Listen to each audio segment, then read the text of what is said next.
3 साल पहले डेथ हो गया था उनका। मतलब? मरा हुआ आदमी से शादी हुआ हमरा।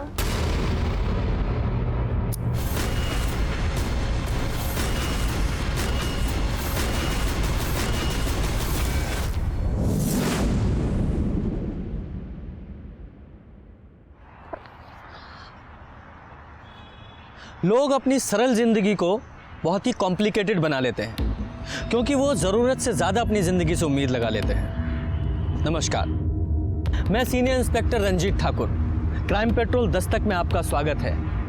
ये केस तब का है जब मैं बिहार के भागलपुर के नाथनगर पुलिस स्टेशन में पोस्टेड था। जब ये केस मेरे सामने आया तो मुझे ज़िंदगी का एक अलग ही पहलू देखने को मिला। अनैतिकता का ऐसा घिनौना खेल मैंने अपनी ज़िंदगी में पहले कभी नहीं देखा था। 3 साल पहले डेथ हो गया था उनका। मरा हुआ आदमी से शादी हुआ हमरा। बहुत विचित्र तरीका से हमरा शादी हुआ। मंगलम भगवान विष्णु मंगलम गरुड़ध्वजा मंगलम भगवान पुंडरीकाक्षाय मंगलाय तनोहरि। अब वधू वर को वरमाला पहनाएगी।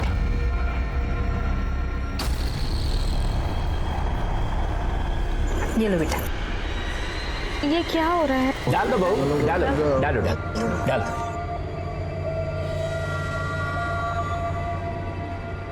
अब वर वधू को माला पहनाएगा। पहले आप लोग यहाँ पे स्पर्श कराइए, आप भी स्पर्श करिए। जी। और विवाह संपन्न हुआ।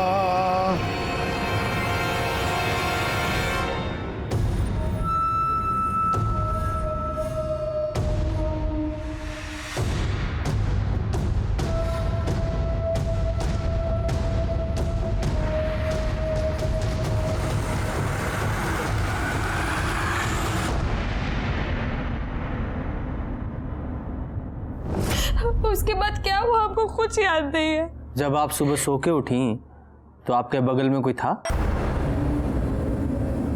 बोलिए। जी भानु। कौन भानु? जिस मरा हुआ आदमी से अपना शादी हुआ ना, उसका छोटा भाई।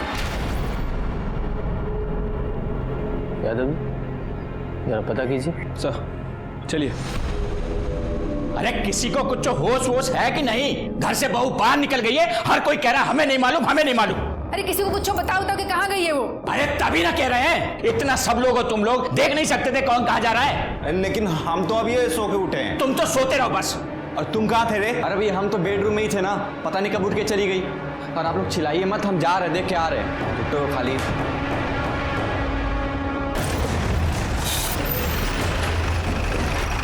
आइए साहब। पापा पुलिस पुलिस कहा हुआ बहू? दरोगा जी, लड़की बोल रही है कि मरा हुआ आदमी से शादी करवाएं आप लोग इसका। मरा हुआ आदमी? इसका तो दिमाग खराब हो गया है। ये हमारा बेटा है छोटा भानु, इसके साथ ब्याह हुआ इसका। ए जाओ एल्बम लेके आ जरा। हाँ भी लाते हैं। देखिए जब आप एल्बम देखिएगा आपको सब पता चल जाएगा। अरे बारात गई, विधि विधान से शादी हुआ, अब कैसे समझाएं हम आपको? अरे लाओ। ला रहे हैं। साहब ले लीजिए।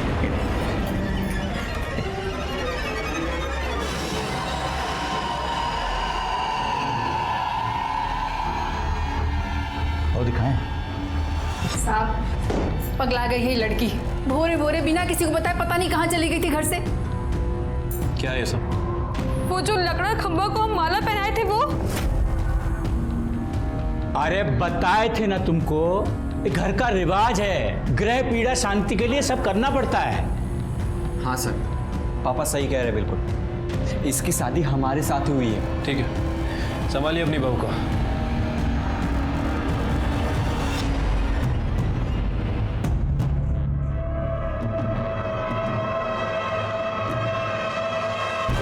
सर, लड़की का मानसिक संतुलन ठीक नहीं है, कुछ भी बोल रही है सर।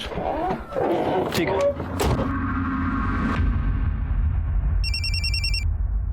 हेलो,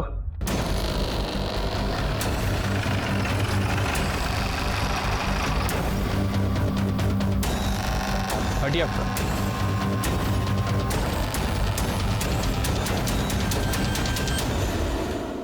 जलाया गया है सर। ऐसा ही लगता है। ये कुछ सूटकेस या ट्रॉली बैग जैसा लग रहा है। इसका मतलब हो सकता है इसे कहीं और मारा गया हो और यहाँ लाके जला दिया।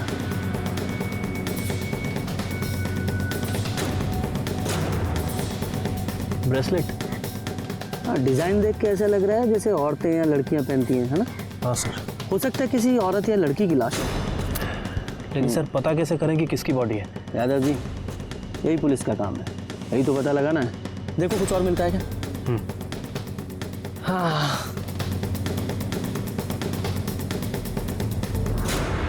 सर फोन मिला है। देखो कोई सिम कार्ड या मेमोरी कार्ड बचा है क्या इसमें?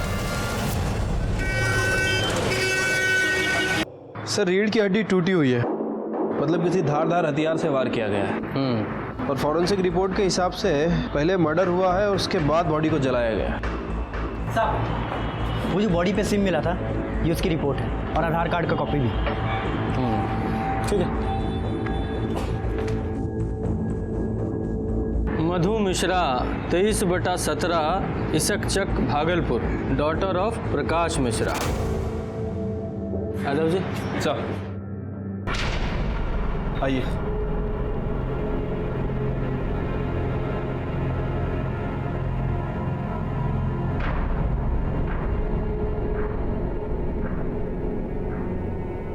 एक मिनट रुकिए।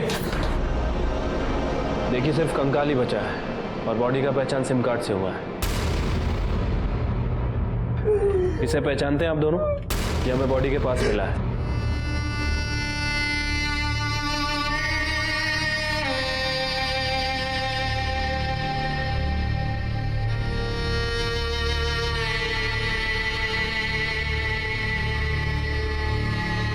ससुराल वाले मारे हैं उसको। साहब, वहां पर उसका किसी के साथ झगड़ा हो गया था। एक रोज फोन करके बताया उसने हम लोगों को। हाँ मधु बोल। पापा हमारा शादी फर्जी है। अरे क्या बोल रही है? क्या पागलों जैसा बात कर रही है? हाँ पापा, 3 साल पहले ही मर चुका है वो। हाँ मधु। पापा हम आपको बाद में फोन करते हैं। उसके ससुर को फोन किए हम, वो तो फायर हो गए। कहने लगे कि आपके आंखों के सामने आपके आंगन में अपने छोटे बेटे भानु के साथ शादी किया था। एक मिनट, क्या नाम बताया? भानु। भानु। ये आपकी बेटी की शादी कहाँ हुई थी? वो ठेकेदार है ना साहब, लल्लन चौबे उन्हीं के हैं। तिलक माझी चौक वाले। जी साहब। सर ये तो वही लोग हैं। और वो लड़की सुमन, उसने भी इन लोगों के बारे में बताया। सुमन तिवारी नाम की औरत पहले ही मेरे थाने में आ चुकी थी। और फिर ये मधु मिश्रा का केस, दोनों ने ही भानु चौबे का जिक्र किया था। दोनों औरतों की कंप्लेन भी एक जैसी थी। कौन था ये जो एक मरे हुए आदमी से जिंदा लड़कियों की शादी करवा रहा था, और क्यों? और फिर उन दोनों में से एक औरत की हत्या हो गई। और जब उसकी जांच करने हम लल्लन चौबे के घर पहुंचे तो वहां एक अलग ही महाभारत छिड़ गया। आप लोगों ने धोखा किया हमारे साथ। आप लोग पुलिस को बहला सकते हो, हमको नहीं। और तुम कितनों को बेवकूफ बनाए हो? हाँ, चुप कर, नहीं तो अभी हम तुम्हारा। नहीं तो क्या क्या करेंगे? चुप! बहुत जुबान चलने लगा तुम्हारा। बाबूजी इलाज करना पड़ेगा इसका। अच्छा, इलाज करेंगे आप हमारा? हाँ, क्या इलाज करेंगे? क्या हो रहा है? ये सब किए हैं। हमारी लड़की इन लोगों के चलते मारी गई और ये मारे हैं उसे।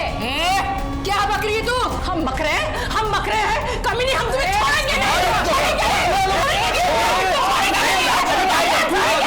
चांद, क्या हो रहा है? देखिए सर, हम आपको बताते हैं। हाँ हाँ देख लिया। पहले ये बताइए कि किस मरे आदमी से आप लड़कियों की शादी करवा रहे हैं? फालतू का बात है सर। मरे हुए आदमी से किसी का शादी होता है भला?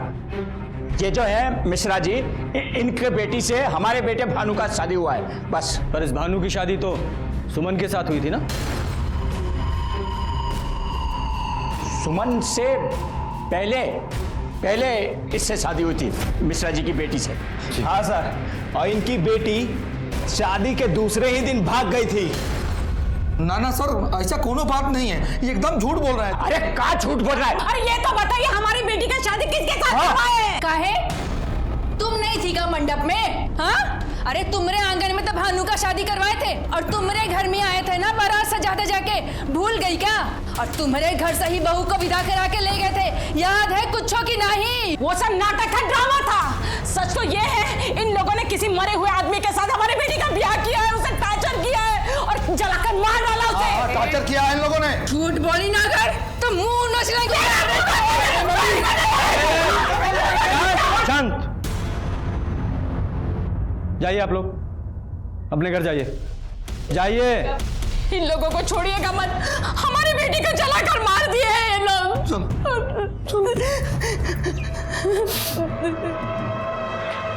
यादव जी चलिए।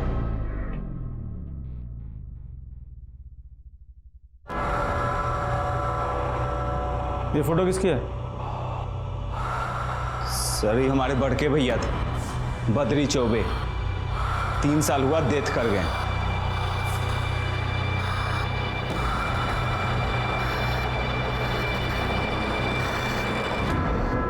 यादव, ये मधु शादी के 1 दिन बाद ही अपनी ससुराल से निकल गई, तो फिर गई कहाँ? साहब, ये मधु मिश्रा के सिम के कॉल रिकॉर्ड्स। हाँ ठीक है। यादव जी, कॉल रिकॉर्ड के हिसाब से तो मधु का फ़ोन सुबह 7:23 पे बंद हुआ था, है?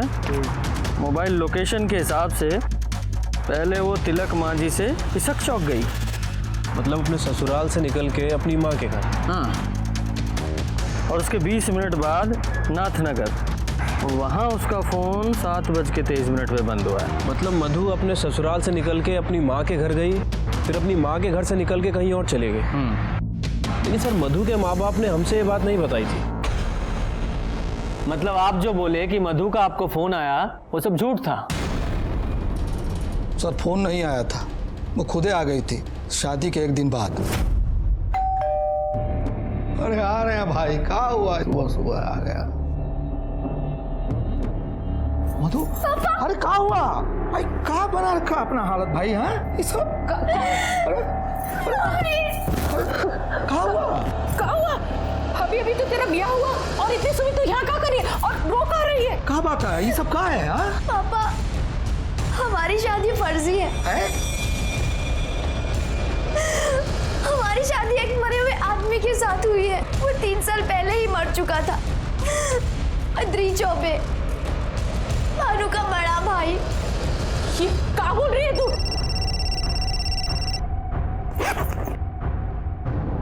हेलो, हाँ हम घर पहुंच चुके हैं, बस आते हैं। किसका फ़ोन था? वो राजेश राय, दोनों में दोस्ती थी ना। मतलब दोनों के अफेयर वाली बात सच है? अरे सर बोले ना, इसीलिए तो हम लोग किसी से कुछ बोले ही नहीं। एक तो गलत जगह ब्याह हो गया और ऊपर से बेटी का अफेयर। किससे लड़ते हैं? ससुराल वाले से। ये किससे FIR करते हैं सर? पीछा नहीं किया उसका? सर वो घर से बाहर निकली, हम भी उसके पीछे गए, लेकिन बाहर ऑटो खड़ा था, उस पर बैठ के वो निकल गई साहब। और उसके जाने के बाद आपने उससे कांटेक्ट करने की कोशिश नहीं की और ना ही उसने आपसे? बहुत सोच समझ के उसका ब्याह तय किए थे, लेकिन हमको क्या मालूम था कि उसका अफेयर था। अफेयर तफेयर हम नहीं जानते। हमारी बेटी के साथ उसके ससुराल में बहुत अत्याचार हुआ है, नहीं तो काहे भागती वो वहां से?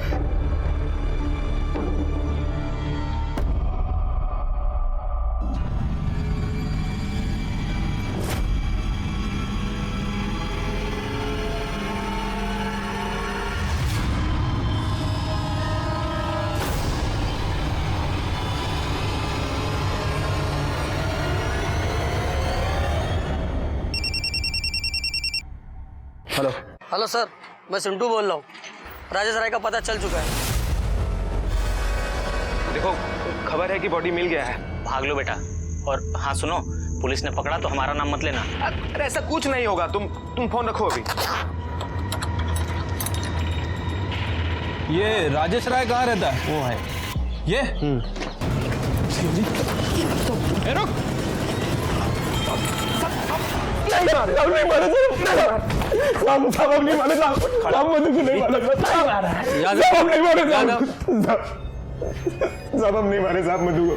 शादी के 1 दिन बाद ही वो भाग के तुम्हारे पास चली आई थी, उसके बाद से वो गायब। सब आई थी साहब। और सब हम मारे नहीं उसको साहब। सब 3 साल से लव करते थे साहब उसको। जबरदस्ती शादी फिक्स कर दिया साहब उसका। वो तो सुसाइड तक का सोच रही थी साहब। तो हम बोले कि मिलो हमसे। फिर सर शादी के 1 रोज पहले हमसे आके मिली। राजेश, राजेश प्लीज कुछ करो, हम नहीं रह सकते तुम्हारे बिना। घबरा काहे रही हो? देखो हमारे पास एक ऑप्शन है। हाँ? क्या? हम यहाँ से कलकत्ता निकल चलते हैं। कब? तुम हमको 1 दिन का टाइम दो, ठीक है? तो टिकट निकालना पड़ेगा और कुछ पैसे का भी जुगाड़ करना पड़ेगा ना। लेकिन कैसे हो सकता है? 8 बजे शादी है ना, हम 7 बजे तुम्हारे घर के पीछे वाली रोड पे तुम्हारा वेट करेंगे। तुम निकल आना, फिर वहाँ से स्टेशन और स्टेशन से कलकत्ता।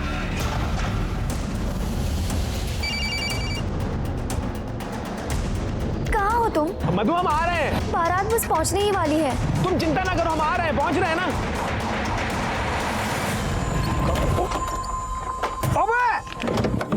भैया गलती हो गया, देखिए। कहाँ है? अंदर आएगा। अरे जल्दबाजी में थे, देखिए गलती हो गया। आपका जो भी नुकसान होगा उसकी भरपाई हम कर देंगे। आप हमारा एड्रेस और फोन नंबर लिख लीजिए। अबे इतना मारेंगे ना कि मार के कनपट्टी लाल कर देंगे। चल 10,000 रुपये निकाल चल। अरे 10,000 किस बात का? 200 रुपए का मटकाट आता है, हम दे देंगे ना। बोल रहे हैं 200 रुपए में ठीक होता है। अरे हम बोल रहे हैं यार, हमसे 10,000 रुपये निकालते हैं। जाना देखिए, कहीं ठोक दिया। हमको कहीं पहुंचना है। देखिए बहुत बड़ा इमरजेंसी है, हमको जाना है, इंतजार कर रहा है। अरे हम कर देंगे सारा भरपाई। अरे मेकअप हुआ कि नहीं? बहुत ही प्यारी लग रही है, नजर ना लगे। अरे जल्दी करो भाई, सब लोग हैं, दरवाजे पर बारात लगने वाला। तुम चलो, उसे सजने दो। चलो हाँ, चलो जल्दी ले आओ उसे। आ जाओ, आओ। चलो।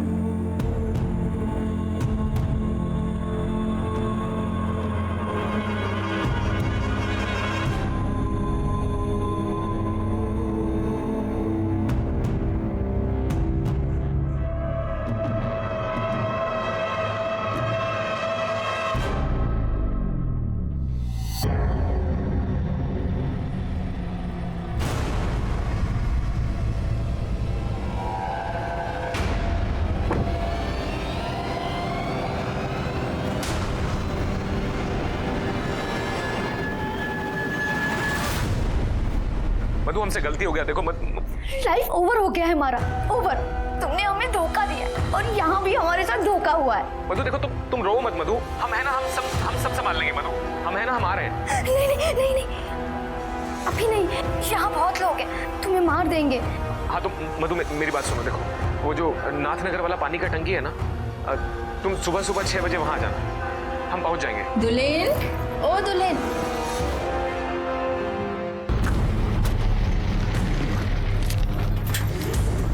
कहाँ लगे थे? रो मत। तुम आए क्यों नहीं? देखो यकीन करो, हमारा एक्सीडेंट हो गया था। हमारा शादी फर्जी हुआ है। फर्जी मतलब? जिससे हमारा शादी हुआ है वो पहले से ही मरा हुआ है। मतलब शादी हुआ ही नहीं तुम्हारा? पर राजेश, रात में कुछ हुआ हमारे साथ।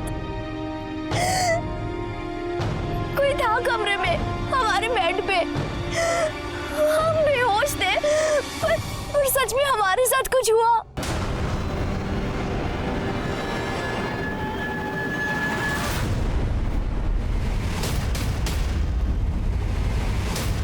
राजेश, तुम लौट जाओ। राजेश क्यों? तुम घर लौट जाओ। राजेश, हम शाम में फोन करेंगे तुम्हें। राजेश तुम मुझसे प्यार करते हो। राजेश, मतलब उसको छोड़ के तुम निकल गए? हाँ सर। ये भानु का दोनों लड़कियों से शादी हुआ था ना? हाँ सर। हमको लगता है कि असली खिलाड़ी ये भानु ही है। वैसे सर ये मधु ने राजेश को अपनी फर्जी शादी के बारे में बताया था, और फर्जी शादी नहीं बल्कि ये भी बताया था कि उसके साथ संबंध भी बनाए गए कोई नशे की दवा देकर। और राजेश के बयान के हिसाब से हमको लग रहा है कि ये चौबे फैमिली कोई ना कोई कांड की है। ये चौबे फैमिली जलेबी खिला रही है हमको।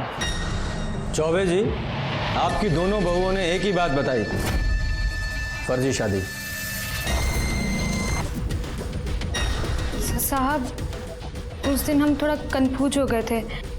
शादी तो हमारी भानु से ही हुई है। हाँ साहब, उस दिन थोड़ा इसका माइंड ऑफ, मतलब मूड ऑफ हो गया था, इसलिए ऐसा बोल रही थी वो। पुलिस से ज़्यादा होशियारी की ना तो यहीं मूड ऑफ कर देंगे, समझा? और तुम बयान से ही पलट गई? हाँ सर, जो बोल रही है सच ही बोल रही है, इसके साथ आप जोर जबरदस्ती नहीं कर सकते। कानून नाम का भी कोई चीज होता है। आवाज नीचे, पुलिस को कानून बताओगे? जादव जी,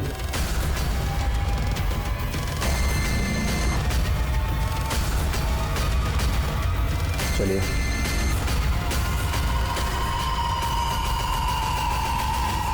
जादव जी, इस भानु के ना कॉल रिकॉर्ड्स निकलवाइए। ये जरूर कोई ना कोई कांड करके बैठा है। अच्छी खासी पोस्ट ऑफिस की नौकरी थी, उसका इंटरव्यू देने नहीं गए तुम? कौन सा भूत सवार हुआ है तुम पे ये बिजनेस करने का? और वैसे भी तुम्हें बिजनेस का कौन सा अनुभव है, बताइए। हम बाद में बात करते हैं तुमसे आके। हाँ, छोटे भाई को बिजनेस का भूत सवार हुआ है। अब तुम ये मत बोलना कि वो सही बोल रहा है। हाँ, क्या लेकर आए? सर, आपका शक सही था। जिस दिन मधु का मर्डर हुआ उस दिन भानु की फोन की लोकेशन इशक चक का था। तिलक मांझी से इशक चक, यानी कि भानु लड़की का पीछा कर रहा था। यादव जी, इस भानु को अरेस्ट करो, इससे पहले कुछ और कर दे। ठीक है सर, एक मिनट। हेलो, क्या? एक काम कीजिए, फॉरेंसिक को भेजिए, हम लोग आ रहे हैं। यादव जी, फॉरेंसिक किस लिए? सर, वो चौबे जी के घर चलना होगा, तिलक मांझी।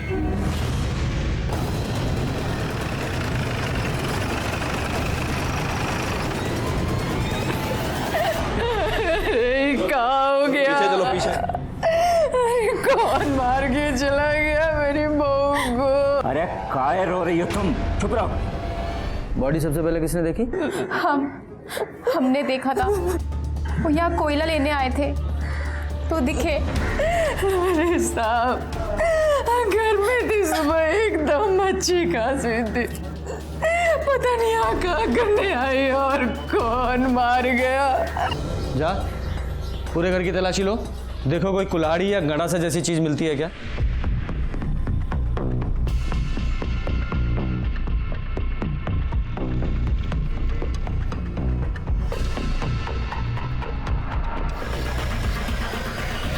कहाँ मिला ये? सर, पीछे छज्जे पे रखा हुआ था। नहीं जानते साहब, हमने किसी को नहीं मारा है। और तुम्हारा वो दूसरा बेटा भानु कहाँ है वो? साहब, हम बताते हैं। शादी के एक दिन बाद हमारा भोरे भोरे आंख खुल गया साहब।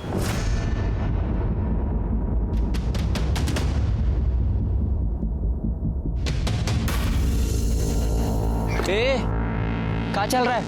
हाँ, कहाँ भाग गई वहां से? क्यों? तुम नहीं जानते?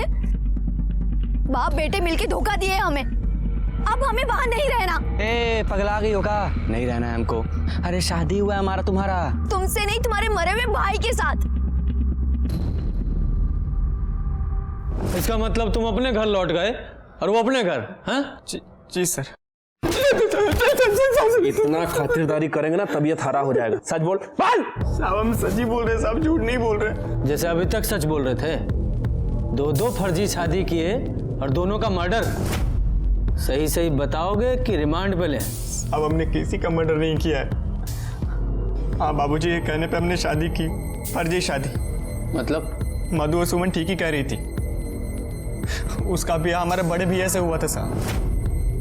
पर वो तो 3 साल पहले ही मर गया था ना? हाँ साहब, 3 साल पहले बद्रे पे बीमार पड़ गए थे, तभी उनका डेथ हो गया। साहब, उस समय हम लोग का ठेकेदारी का बिजनेस भी सब फेल हो रहा था। अम्मा को एक बार हार्ट अटैक भी आ चुका था। फिर हमारे पुरोहित जी ने बोला, बिन ब्याह मरा है वो। कौन? किसका बात कर रहे हैं पंडित जी? तुम्हारा बेटा बद्री। कलेश है उसकी आत्मा में, मुक्ति नहीं मिल रहा है उसको, और उसी का कोप पूरे परिवार को खा रहा है। क्या करें पंडित जी? करना क्या है, ब्याह कराओ उसका। पगला गए क्या पंडित जी? मरे हुए आदमी का ब्याह होता है, होता है। कैसे? हमारे माँ बाप बद्री ब्याह के लिए लड़की भी ढूंढने लगे। ये सब हमारे नाम से हो रहा था। मैंने नाम और चेहरा हमारा। चौबे जी, हमने तो मधु से पहले ही कह दिया था कि शादी से पहले अपनी पढ़ाई उड़ाई पूरी कर लो। बेटा चाय तो सबको। फिर बारात चढ़ा और विधि विधान से हमारा और मधु का शादी भी हुआ। फिर शादी के बाद मधु को घर लेकर आए तो पंडित जी ने ओम सहना भवतु सहना भवतु सवीरम कर्मा भवे तेजस्विना मस्तुमा विदुषा भवे। ओम शांति शांति। जजमान, गठबंधन का वक्त हो चुका है, गठबंधन करिए।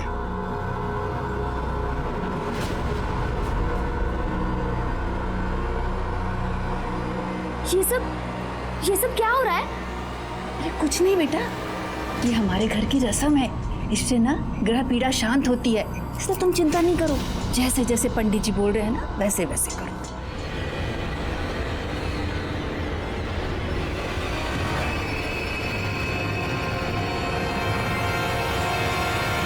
फिर एक दिन बाद मधु घर से भाग गई। मधु के जाने के बाद पंडित जी के बोलने पर हम लोगों ने फिर से दूसरी लड़की देखनी शुरू कर दी, और इस बार हम लोग एक गरीब घर की लड़की फाइनल की सर। जो ज्यादा आवाज ना उठाए। एक बात बताओ, तुम लड़की के साथ सुहागरात मनाए कि नहीं? वो दरअसल हमें लड़की के बॉयफ्रेंड ने बयान दिया है कि तुम लड़की के साथ फिजिकल हुए थे। हमें नहीं मालूम साहब। अच्छा, तुमको मालूम ही नहीं है कि तुम लड़की के साथ सोए थे या नहीं? हमें उस कमरे तक जाने ही नहीं देते थे, बस सुबह सुबह भेज दिया जाता था हमें। भानु, दिमाग खराब है क्या तुम्हारा? तुम्हारे बड़े भाई की बहू है, कहाँ घुसे जा रहे हो? चलो जाओ जाओ, सो जाओ, जाओ चलो। माँ ने सुबह उठा दी और मधु के कमरे में भेज दिया। बाबूजी ने बोला कि जब मधु पूछे कि तुम कहाँ थे तो बोलना कि इधर ही बेडरूम में ही थे। और सुमन, उसके साथ भी यही सब किया ना तुम लोगों ने? जी, पर वो भागी नहीं। हाँ, क्योंकि वो थाने आ गई थी इसलिए उसे भी मार दिया। सर, हमने किसी को नहीं मारा सर। तो किसने मारा? तुम्हारे उस जाहिल बाप ने कि तुम्हारी अम्मा ने? तुम्हारे घर से कुल्हाड़ी मिली है और उसके फिंगरप्रिंट्स की रिपोर्ट बस आने वाली है। सर, आपको जो जांच कराना ना करा लीजिए, पर सच बात यही है कि हमने किसी को नहीं मारा। फिर वो फर्जी शादी और वो शादी जो तुम्हारे मरे हुए भाई से हुई थी, वो सब दोनों लड़कियों को कैसे मालूम हुआ? वो हमने ही बता दिया था सर। खेल हो रहा है हमारे साथ। बियाह की बेदी पे हम बैठे हैं और शादी पर कपैया का, जिसको मरे हुए 3 साल हो गया। सारा समझ में नहीं आता कि हम क्या करें। सुनिए, क्या हुआ? आप थोड़ा देर भी बैठकर हमसे बात काहे नहीं करते हैं? अम्मा से जाके पूछो ना, शादी हमारे साथ हुआ क्या तुम्हारा? मतलब ही कि तुम्हारा शादी हमारे साथ नहीं, बड़के भैया के साथ हुआ है। हाँ, ये जो 3 साल पहले मर चुके हैं। और जब यही बात सुमन ने पुलिस को बताई तो उसे मार दिया तुम लोगों ने? साहब, हमने किसी को नहीं मारा, कितनी बार बोले। जा, इसे लॉकअप में डालो। यहाँ के दाल भात खाएगा ना तो सब कुछ उगलेगा। सर, पर सर हमने जो भी किया बाबूजी के कहने पे किया। हाँ, उनका भी नाप लेंगे हम। चल, कुछ नहीं। हम पुलिस वाले अच्छे से समझ रहे थे कि ये लल्लन चौबे फैमिली कोई दूध की धुली नहीं है, और इस केस का भेद खुला भी जब इस केस का मास्टरमाइंड पंडित मुन्नीलाल ओझा सामने आया। आप ही थे ना जिन्होंने उस मरे हुए लड़के से दोनों लड़कियों की शादी करवाई थी? जी, तंत्र विद्या में होता है। अच्छा, तंत्र विद्या में लड़कियों का शारीरिक शोषण भी होता है? जा, चल। आओ लल्लन चौबे, ये पंडित जी ने सब बता दिया है। वो लड़कियों का शोषण सब कुछ बता दिया है। पंडित जी ने तो गंडा बांधा था हमको, पहले खुद गए और फिर। अब सुहाग रात का रस्म पूरा होगा। और करेगा कौन? तुम्हारे बेटे बद्री की आत्मा हमारे शरीर में वास कर रही है। अब वो जो भोगेगा हमारे माध्यम से भोगेगा। मतलब? विवाह का सुख वो हमारे शरीर से भोगेगा। फौजी, ये दूध ले लो बेटा, पी लो, सगुन होता है। लो।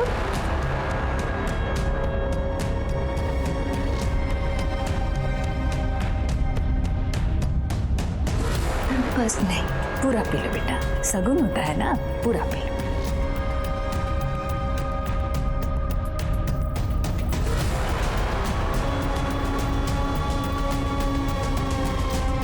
खेल हो रहा है हमारे साथ। बियाह की बेदी पे हम बैठे हैं और शादी पर कपैया का। सारा समझ में नहीं आता कि हम क्या करें।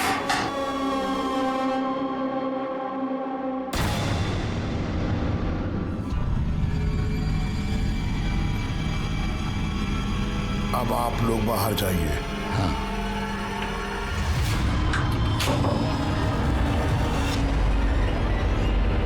तो और किस किस को गंडा बांधा था? यादव जी जरा बुलवाइए इनसे। नहीं बोलोगे? विकास को तो हम ही दिए थे डंडा। और कौन कौन था? गांव में है 2-4 लोग और भी। और सुमन के साथ भी?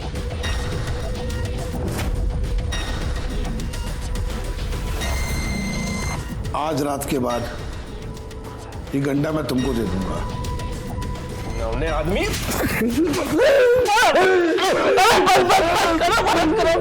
हत्या भी कबूल कर लीजिए पंडित जी, वरना बहुत पिटाई करेंगे। कोई हत्या नहीं करी हमने, कसम से कोई हत्या नहीं करी हमने। चौबे तुमने? नहीं साहब, हत्या बिल्कुल नहीं। हत्या नहीं की, हम मरे हुए बच्चे की सौगंध खा रहे। जो कुछ किया था सब बक दिया ना आपके सामने, पर हत्या नहीं की साहब, बिल्कुल नहीं की। यादव जी इन्हें यहीं चढ़ाओ, बलात्कार और जालसाजी का केस लगाओ। बैठो यहाँ पे।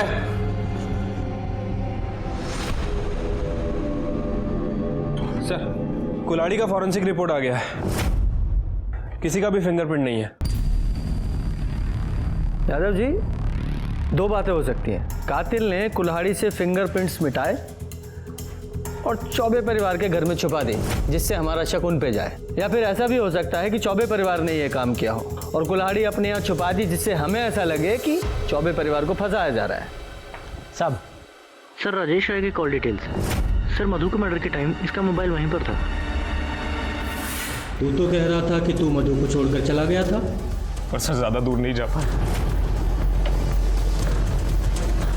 बहुत सेल्फिश है हम, बहुत कमी है। नहीं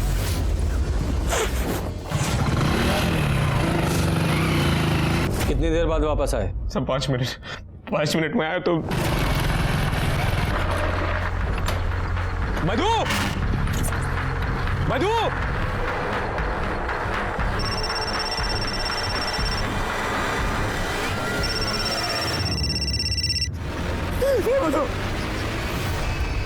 मधु ये क्या? हमसे बात करो मधु, ये क्या? सर ये सब हमारे चलते हुआ साहब, अगर मैं उसको छोड़ के नहीं जाता तो सर शायद जिंदा होती वो आज। उसके बाद क्या हुआ? देख अभी तू बरी नहीं हुआ है, अभी मौका है, सब बता दे वरना लंबा फंसेगा। साहब हम बहुत डर गए थे साहब, तो सर हम अपने दोस्तों को फोन किए। कौन दोस्त? सुनील और भगत यादव। सुनील और भगत जहाँ? सब उन दोनों को हमारे अफेयर के बारे में मालूम था, इसलिए फोन किया सब। ये क्या हो गया बे? अभी ये हुआ कैसे? हम कुछ नहीं किए, हम तो उससे मिलने आए थे। तूने किया नहीं है ना, फिर भी तू फंस जाएगा। हाँ कैसे? अब देख तूने कोलकाता का टिकट लिया था ना, फोन भी तेरा इधर ही है। तो सीरियल नहीं देखता है क्या? अरे पुलिस लोग ट्रेस कर लेते हैं, समझा? सीधा पकड़ के लेके चले जाएंगे। पर हम कुछ नहीं किए। कुछ तो करना पड़ेगा, एक काम कर सकते हैं, सबूत मिटाओ। कैसे? मेरे पास एक तरकीब है।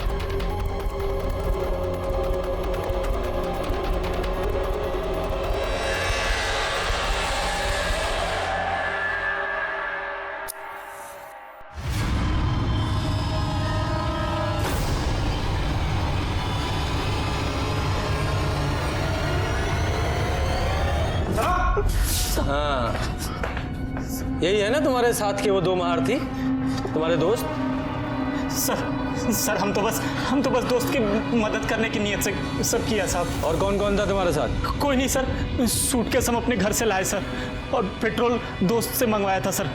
काहे कि वहाँ पेट्रोल पंप पे सीसीटीवी लगा है सर। टीवी सीरियल बहुत देखते हो ना तुम लोग, अब असली थाना देखो। अच्छा टीवी सीरियल में ये एविडेंस मिटाने का मतलब नहीं बताते कि उसका नतीजा क्या होता है? सर हम लोगों ने मधु को नहीं मारा सर, नहीं मारा सर, हमने मधु। एविडेंस मिटाए तुम लोगों ने और वो अपराध है। क्या प्रूफ है तुम लोगों के पास कि तुम लोगों ने मर्डर नहीं किया? ये तो साबित होना बाकी है अभी। सर इन तीनों की बातों से तो बिल्कुल पता नहीं चला है कि आखिर मधु का मर्डर किसने किया। अरे हमको तो इन तीनों के बयान पे ही विश्वास नहीं है। अरे 5 मिनट के अंदर कैसे कोई किसी को मार के जा सकता है? बहुत मुश्किल है सर। साहब ये सुमन का पोस्टमार्टम रिपोर्ट। हाँ ठीक है। स्पाइनल कॉर्ड टूटा हुआ है, गहरा जख्म है। यादव जी ये मधु की पोस्टमार्टम रिपोर्ट निकाल लीजिए। ले लीजिए सर। ये देखिए, ठीक वैसा ही गहरा जख्म का साइज भी 5 से 5.5 इंच के बीच। यादव जी ये तो कंफर्म है कि दोनों लड़कियों को एक ही आदमी ने मारा है। क्या कर रही है पुलिस? हाँ, हमारे बेटे के हत्यारे को अब तक क्यों नहीं पकड़ा? कौन शोर मचा रहा है? देखो सर। हम ऊपर तक जाएंगे, मीडिया को बुलाएंगे, हम छोड़ेंगे नहीं किसी को। देखना क्या हुआ है? क्या हुआ? क्या हुआ हमारे बेटे के केस का? हाँ, कहाँ है हत्यारे लोग? फांसी पे चढ़ा दीजिए उन चौबे और उसके परिवार वालों को। हत्यारे कहीं के पापी लोग हैं वो लोग। छोड़ना नहीं किसी को, हम कह रहे हैं आपको। अरे तुम यहाँ क्या कर रहे हो? अरे पुलिस अपना काम करे। चलो चलो घर चलते हैं। माफ कीजिएगा साहब, वो क्या है ना कि बेटी के कारण थोड़ा सा परेशान है। चलो पुलिस अपना काम करेगी। हमारे बेटे के हत्यारे को छोड़ना नहीं। हाँ, पता चल जाएगा। हम किसी को नहीं छोड़ेंगे हमारे बेटे के हत्यारे को।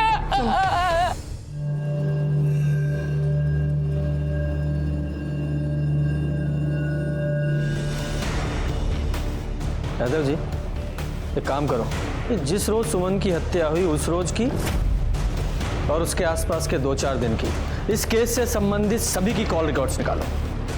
ठीक है सर। कुल्हाड़ी पर किसी की भी उंगलियों के निशान नहीं मिले थे। ऐसा लग रहा था कि सबूत मिटाने की कोशिश की गई है। इस केस से जुड़े सभी लोग किसी और ही पहलू की दस्तक दे रहे थे। दोनों लड़कियां 2 अलग परिवारों से थीं, लेकिन सबूतों को देखने से लग रहा था कि दोनों को मारने वाला कोई एक ही है। पर वो था कौन?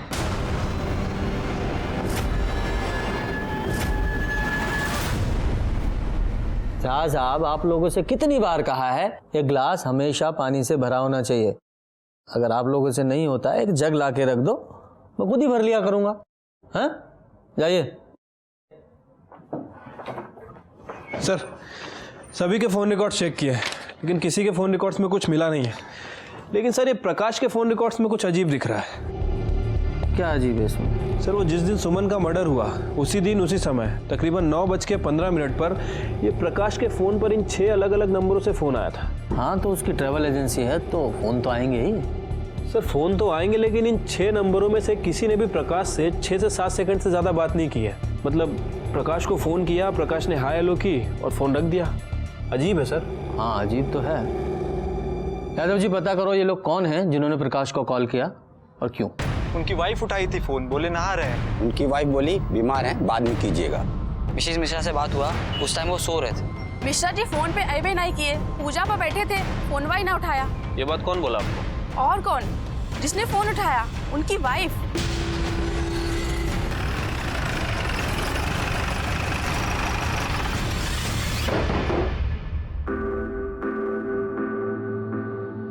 मिश्रा जी कहाँ है? बुलाइए जरा।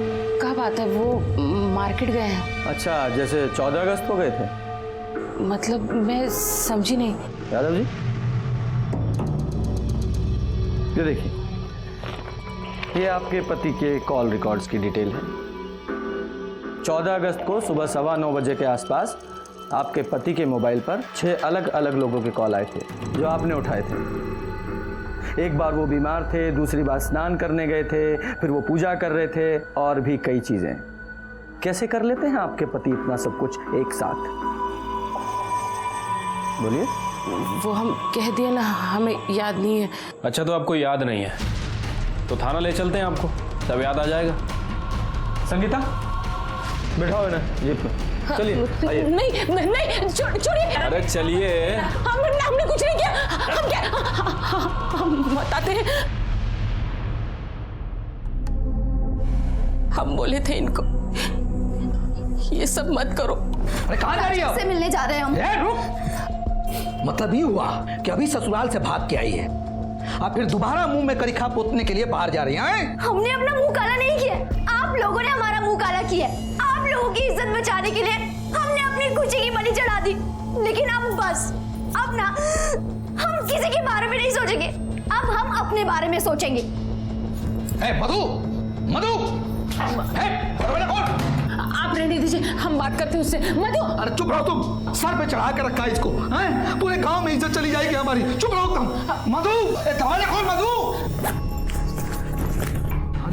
अरे मधु मेरी बात मत सुन। अरे मेरी बात तो सुन। अरे नहीं रहना हमें। मधु बेटा सुनो तो मेरी बात। मधु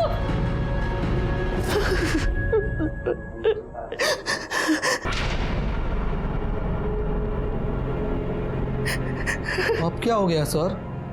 क्या हुआ? हम सब बता ही दिए।